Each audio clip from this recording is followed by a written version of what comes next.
Hello everyone, welcome to leads great. I hope कि आपने NMAT का जो क्राइटेरिया आया है नया वो देख लिया होगा। काफ़ी स्टूडेंट खुश भी होंगे और काफ़ी स्टूडेंट दुखी भी होंगे। मुझे इशू इस चीज़ से नहीं है कि कट ऑफ को 209 कर दिया गया, 62 62 62 तीनों में कर दिया गया, that is not than issue.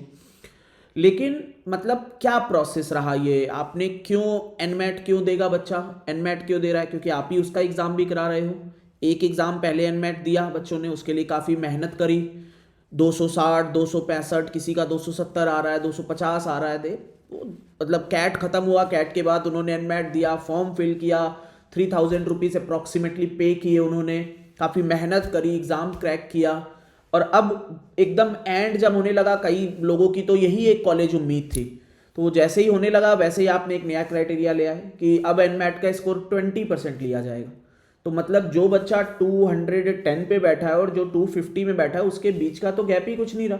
6-7 marks का गैप रहा सिर्फ उसके बीच का, तो कंपोजिट में वो उससे भी मे भी कम हो जाए कहीं पर, आप कर दो। जो 230 पे बैठा है, जो 250 बैठा है, उन्होंने क्या मतलब क्या फ़ायदा हुआ उसके स्कोर लाने का? वो चीज़ें भी चलो ठीक है। एक चीज़ वो चीज़ होनी नहीं चाहिए। आपको पहले से क्राइटेरिया, जब एग्जाम कंडक्ट करा रहे हो तो आपको तो पहले से प्रोसेस पता होना चाहिए, आपको पहले से ये चीज़ें चेंज करनी चाहिए थी, आपने वो नहीं करी। फिर दूसरी चीज़, आप असेसमेंट करा रहे हो।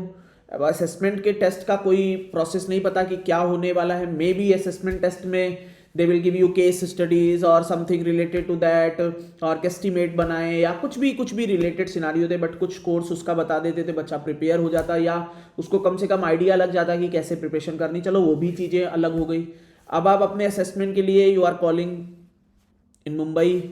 अब वो मुंबई जाने का बच्चे को खर्चा फिर से उठाना है, उसकी फीस भी है 1000 1200 जो भी फीस है ऑलमोस्ट, वो पे करे बच्चा। चलो वो भी पेमेंट करे। मुंबई जाने का खर्चा, जो बच्चा यूपी में बैठा हुआ उसका मुंबई जाने का खर्चा वो है बहुत ज़्यादा, 6-7 हज़ार 8 हज़ार तो मिनिमम मान लो अगर, क्योंकि जाके रुकेगा भी वो, उसको रुकने का प्रोसेस भी करना होगा। आसपास तो है नहीं जगह, बहुत ज़्यादा दूर दूर जगहें होंगी। और 209 पे बल्क में बच्चा होगा, ऐसा नहीं है कि कम बच्चा है। अब वो 209 जिनको अभी उम्मीद बाई चांस आई है, उनको उनको शायद ये है कि उनका खर्चा बढ़ने वाला है और ज़्यादा।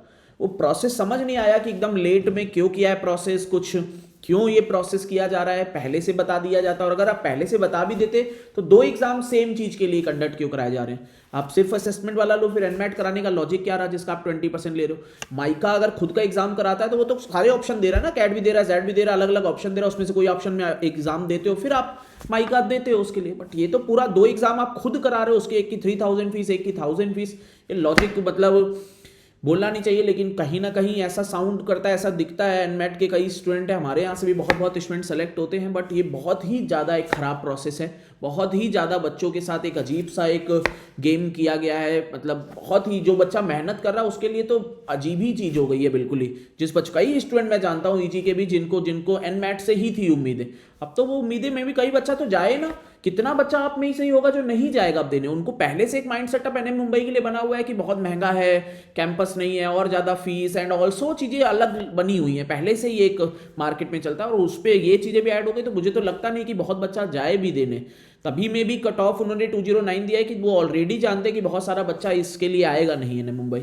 लेकिन देखते हैं भैया, आप अब वो कॉलेज ज्वाइन करना है तो आपको जाना पड़ेगा, आपको देने पड़ेंगे असेसमेंट के लिए। उसके लिए अलग अलग व्यूज से निकाल के देखते हैं, शायद मे भी डिटेलिंग आए इन द फ्यूचर कि आपको बताया जाए कि उस पर क्या होना है, केस स्टडीज हैं, क्या है, एस्टीमेट है, या नॉर्मल सीआर के क्वेश्चन पूछे जाएंगे। लेकिन अगर नॉर्मल सीआर के पूछे जाएंगे तो एनमैट क्यों कराया था?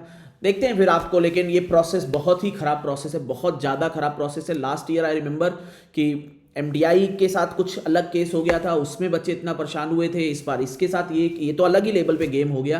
तो अब इतना इतना नहीं हर साल बच्चों को झेलना चाहिए। जो बच्चा रिपीट कर रहा होता है उसकी तो पूरी लाइफ स्टेक पे रहती है। अब आपने जो एक चांस था, जो 256 260 लेकर बैठे थे, उनके पास एक चांस था, शायद वो एक आखिरी चांस भी शायद इन चक्रों में चला जाए।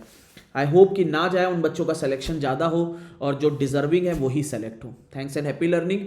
बट ये प्रोसेस के लिए कुछ ना कुछ होना जरूर चाहिए, कुछ ना कुछ उनसे पूछना चाहिए कि एकदम से एंड टाइम पे ये प्रोसेस चेंज करने का लॉजिक है क्या। कम से कम एटलीस्ट इस चीज़ के बारे में बताया जाए कि क्या लॉजिक है इसके पीछे। कि कई कई ऐसा हो रहा था कि मे बी चीटिंग के केसेस आए हों, उस चक्कर में ये चेंज किया हो, तो उसको थोड़ा सा जस्टिफाई करें तो बेटर रहेगा सबके लिए ही। चलिए ओवर करते हैं। Thanks and happy learning. I hope कि आप एनमैट दो और आपका सिलेक्शन भी हो और आप अच्छे से अच्छा जर्नी इस मतलब ग्रैब कर पाओ। Thanks and happy learning.